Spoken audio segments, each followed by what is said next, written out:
This week's Power Supply article on the go was written by Bob Yokl, Senior VP at Supply Chain and Value Analysis Solutions. Originally published at www.svah-solutions.com. 3 ways to avoid playing small ball with your hospital's supply chain expenses. We're all looking for better ways to ratchet down our hospital's supply chain expenses, but we often miss the obvious because we aren't looking at the big picture. You can call this playing small ball instead of hitting big league singles, doubles, and home runs. Here are 3 ways to keep your eye on the ball. 1. Don't fuss with the small stuff.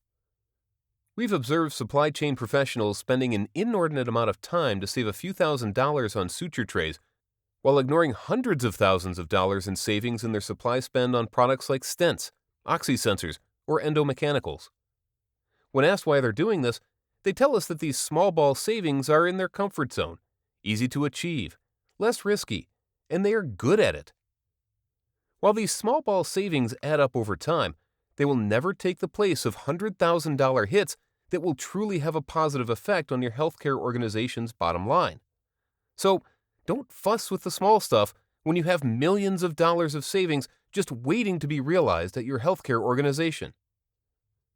2. Don't reinvent the wheel. Oftentimes, we see healthcare value analysis practitioners searching for weeks to uncover breakthrough savings on commodity groups that have an annual spend of under $25,000. Even if these individuals can save 10% on these commodities, it's not worth their time and effort to save $2,500.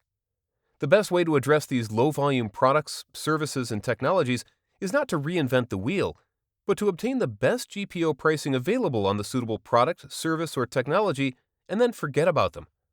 Your time is too valuable to get caught up in the time-consuming process of being best in class for commodities that have no effect whatsoever on your healthcare organization's bottom line. 3. Don't fall in love with trivia. It could take you months to locate that special oblong, sideways, thumb-screwed stopcock that was requested by your anesthesia department. Or you could turn this job over to one of your suppliers who will locate it within a few days. This was my tactic for years, and it helped me to get rid of all those oddball requests that were eating into my limited time. This should be your tactic too. Don't get bogged down researching special requests, or as I like to call it, trivia, when there are dozens of high-value savings targets that you should be working on. Running down these oddities might be fun to do, but it will limit the time available for you to do more important work.